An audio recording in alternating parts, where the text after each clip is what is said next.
Lakas. Kung may mas malalim na dahilan sa ito sa kanyang mga pahayag. And the fact that it's the first time I have not been nor tried about. Lakas. Chance, my head is bloody but I'm loud. Pero matatandaan na simula sa ko ng kanyang kapatid na si Veronica Duterte ang invictus matapos sabihin ng National Court na mananatili na kulong ang kanilang Hindi natin kaaway. Rodrigo Duterte sa dahil dahil may sapat na jurisdiksyon ng korte sa kasong crimes against humanity na kinakaharap ng kanilang ama. Ngunit giit ng tagapagsalita ni Duterte kung pa lamang ang pangalawang pangulo sa Senado para hindi niya maabala ang kanyang Busog. The Vice President has always been the type of person, no, that will adjust to the convenience. Kapot. Kinarapat na yan. Dito na lang kami magkita.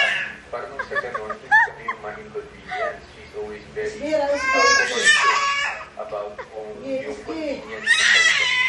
Dagdag ni Poa, inabisuhan si Duterte na huwag na munang sumagot ng mga tanong tungkol sa kanyang community para hindi malabag ang mga patakaran ng Senate Speaker. We're very mindful with talking about the merits of the case. Kung umiwas po kami, baka hindi na kami lumahok dito sa Senado. No?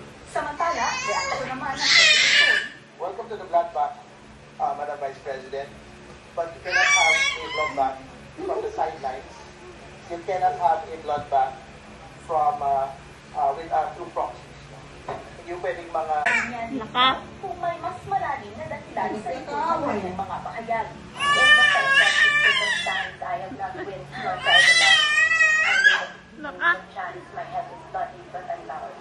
Pero matatandaan na simula sa ko ng kanyang kapatid na si Veronica Duterte ang invictus matapos sabihin ng National Court na mananatili na kulong ang kanilang Hindi natin kaaway. Rodrigo Duterte sa dahil dahil may sapat na jurisdiksyon ng korte sa kasong crimes against humanity na kinakaharap ng kanilang ama.